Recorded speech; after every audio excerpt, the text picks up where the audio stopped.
so tired.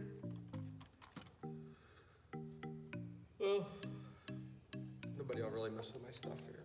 I'm just gonna take a little nap. And then I'll do my supercharged segment.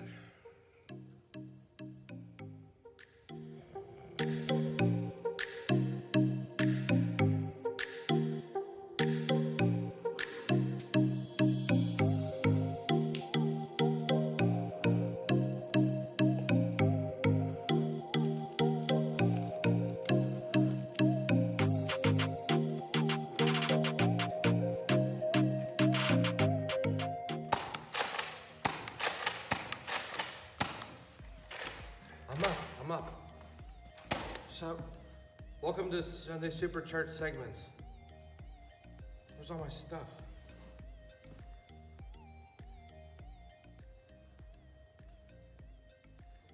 So, as you can see, when you're not paying attention, things can happen to you that you're not aware of. Just like I got a little sleepy, took a little nap, sneaky Pastor Christian comes in, drinks my iced tea, took my lollipops, messed up my Rubik's Cube, and shot me with my own Nerf gun. All that kind of reminds me of a story in Matthew chapter 26. Let's begin in verse 36, Matthew 26. So if you got your Bibles, hurry up, turn, go, go, go. Matthew chapter 26, verse 36. Then Jesus came with them to a place called Gethsemane and said to his disciples, "Sit here while I go over there and pray." And he took with them Peter and the two sons of Zebedee, which were James and John. He began to be grieved and distressed, and he said to them, "My soul is deeply grieved, to the point of death. Remain here and keep watch with me."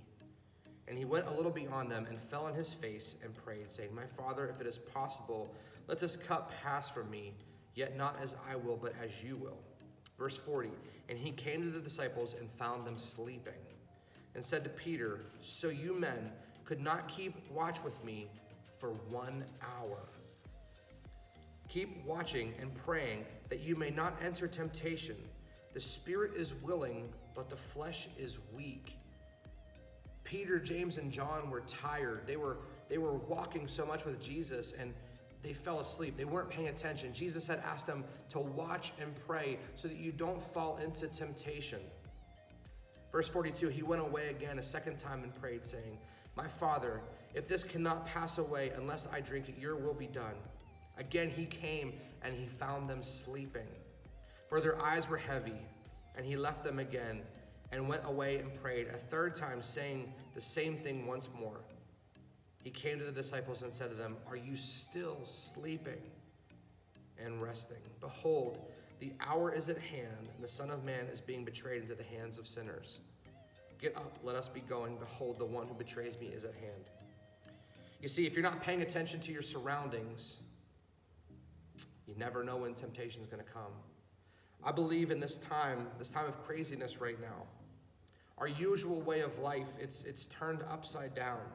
And that some of us, we've become spiritually sleepy.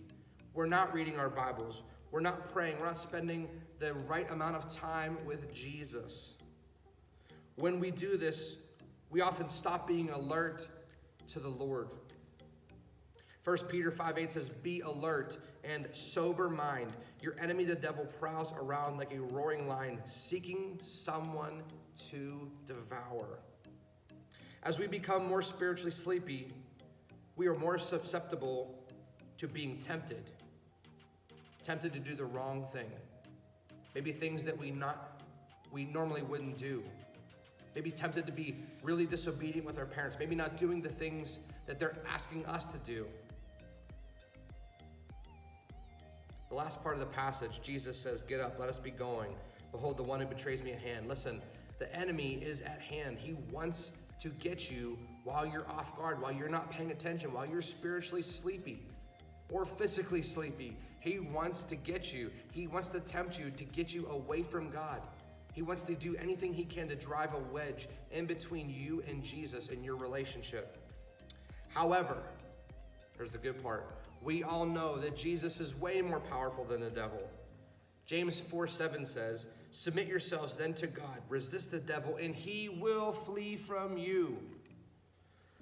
The more time we spend with Jesus, the easier it is to submit to him and to know that when temptation comes, we're able to resist the devil and he will flee from us. Let's make this right side up, right? Let's keep watch and pray like Jesus asked us to do. Let's be focused on the Lord and be people of prayer that are alert. I love you guys. Take comfort. Jesus is with you. I love you and I'm praying for you. I'll talk to you guys soon. God bless.